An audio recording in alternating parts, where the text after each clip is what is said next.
All right, so wanted to talk a little bit about the way the IRA has impacted some of the decision making and some of these sort of longer looking, forward looking decisions and planning that our clients, prospective clients, have to put in place. Here we are, what, 6 months, maybe 6 months down the road. Yeah. We've certainly learned a lot, right? There's no doubt about it. And this stuff hasn't landed yet in terms of how the rules will be implemented.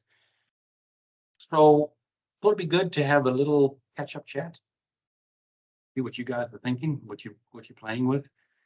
I know the takeaway from the last time we had this little call was that the carbon intensity was really going to be base measure going forward, really in determining your feedstocks, in setting the credits that you might achieve for your products. It just seems like that now is the accepted structure. I mean, would you agree that that seems to be how it will be going forward from here, right? Yeah, and in addition, I think one of the things that we see out of the IRA is there's greater, more credits available for SAF, sustainable aviation fuel, than renewable diesel. And that's particularly interesting, especially because we know that the federal government has a new program that's incentivizing SAF, and airplane or air traffic or aviation is probably one of the hardest to decarbonize. So there's a lot of emphasis and credit available to make these drop-in liquid jet fuel replacement. And that's the one of the most interesting things that's come out of this IRA. You know, the U.S. is still a gasoline-dominated market, at least today. So there, you know, it's interesting that there's been somewhat of a focus on distillates, right? I think maybe that's a natural thing because they're a bit easier to make with the chemistry that we have in place today commercially.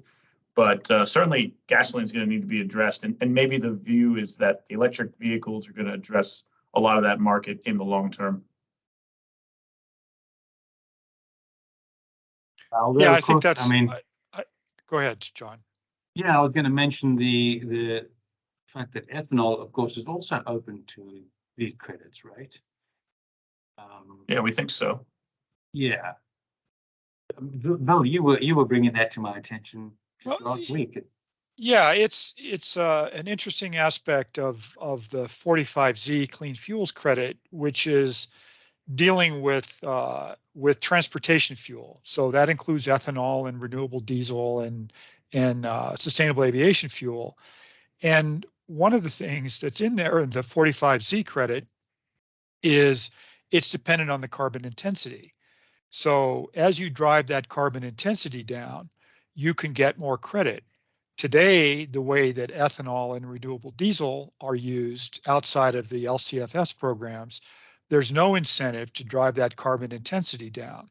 But now with the 45Z credit, ethanol, renewable diesel, sustainable aviation fuel, all receive higher credits as you drive that down, drive the carbon intensity down.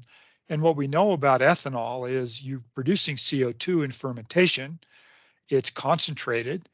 It's relatively one of the cheapest ways to capture CO2 is from a fermentation unit. And if you've got a place to put that CO2, you can drive that ethanol carbon intensity down, which has implications for ethanol blending, potentially also for ethanol to jet, which is the other thing that people are looking at, is how do we get low enough carbon intensity from the jet fuel from ethanol to qualify and receive these credits. There's some challenges out there. Yeah, and you know, you mentioned something. You said if you have a place to put it, obviously that's not an easy thing to accomplish. But you're right. If you have a place to put it, that opens up more avenues for you to do things that are creative to get the carbon intensity even lower. Certainly, another avenue from the ethanol, you know, the fermentation plants that are all over the U.S. today, is utilization of the stillage, right? So there's some clever ways to potentially use the stillage to continue to drive the carbon intensity of the ethanol down. And on top of that, certainly there need to be measures around the farming and the supply chain of the corn and other feedstocks that could further enhance that carbon intensity, because now there's a real driver for a lot of these sort of mechanisms, whereas it didn't exist before the IRA. You know, True. we I was going to say, Bill, it's probably true that the HEPA route is still the likely more profitable shortcut to jet, right? So, I mean, ethanol to jet right now, maybe that's why these things are better in terms of the incentives for jet over diesel, right? Is to so that some of these other alternative pathways are actually make it to credible financially stable projects. Maybe that's part of the architecture. But where I was going with this was with the actual feedstocks themselves. You know, the feedstocks themselves are probably going to get segregated on their CI today, and the sort of high CI soybean oils will all end up going to California LCFS as renewable diesel because they can still go on that credit. Whereas the lower CI feedstocks are the ones that are going to chase down the clean fuels possibilities, right? With the 45Z. Well, and that's the big challenge that the industry has been facing for a number of years now. Used cooking oil, tallow, and all the low carbon intensity oils that are used to make HEFA-based products have been there. There's no growth in that market. Soybean oil, canola oil is where the growth is, but those have carbon intensities above the 50 kilograms of CO2 per million BTU threshold. And you're going to have to do some work to get it down to that level. And people are looking at alternative feedstocks that aren't food-based. So this is where there's activity going on in the agriculture industry to put in these so-called cover crops that have low carbon intensity, can be processed similarly to the other HEFA-based materials, and produce these drop-in fuels like what you get from used cooking oil, tallow, or soybean oil, but at a reasonable carbon intensity. Yeah. The other method, is to stick with your seed oils and then do some pretty drastic things to get your carbon intensity down. That would be the other option. So it's interesting to see. It will be interesting to see how the cover crop market plays out versus some of these other more drastic carbon intensity reduction measures that some people are employing. Right. And it'll take some time to develop that market because this is a winter crop. You plant it typically in the fall after the other crops have been harvested, and then you harvest it before the other crops really start growing in the late spring. Yeah, cooking oils, there's segregation from the food oils. There's some complexity, and before we see that, there's definitely a few hills to climb. I think that's probably a little ways from now. The other thing that we have talked about is that the IRA provides 3 credits.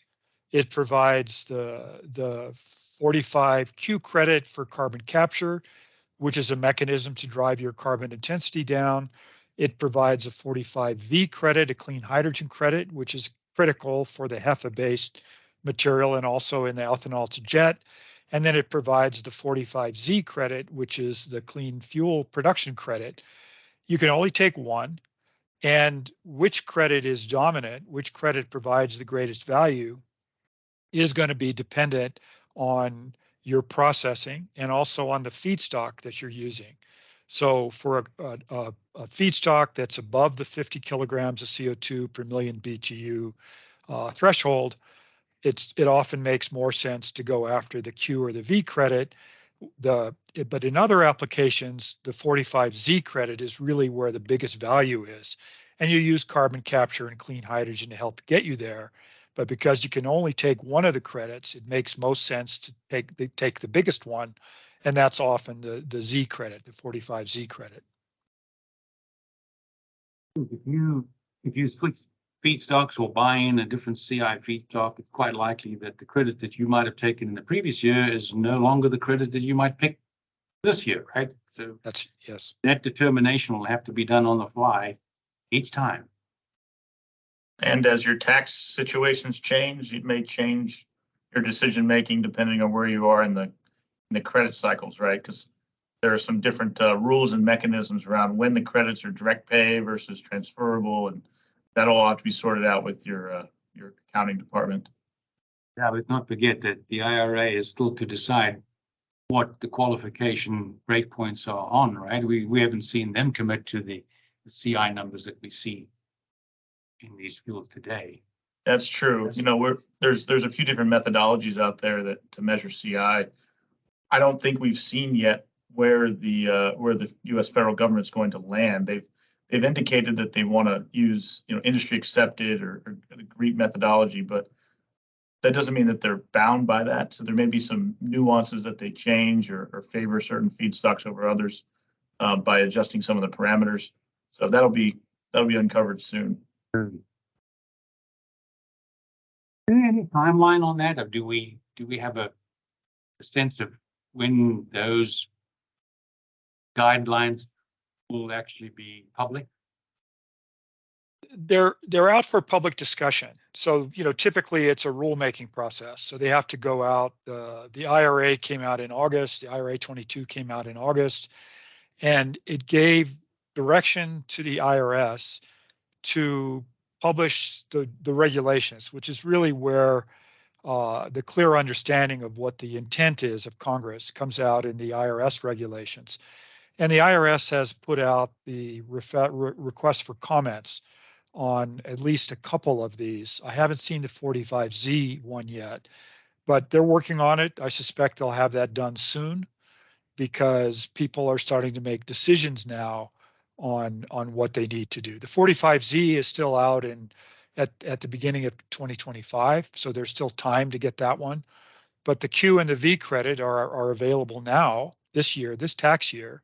So they have to get the regulations out soon so people know what they can and can't do. Thank you. Yeah. All right. So I guess the complexity that lies in front of us with these various credit determinations, the feedstock availability, the CI that will be assigned to these feedstocks, even the technologies that would be applied, there is a lot that has to unfold yet, and certainly a lot of analysis and determination that has to be figured out before we really understand the preferred pathway ahead of us. Would you agree with that? Absolutely. And I think every corporation is going to spend a lot of money addressing some of these things. They're making big capital decisions in a short amount of time with a bit of uncertainty. So it's a complicated process for sure. Oh, thanks very much. I think that's a good little catch up. Let's see how this unfolds over the next couple of months. And certainly, like Bill says, some of the stuff's got to drop before the end of the year because it needs to.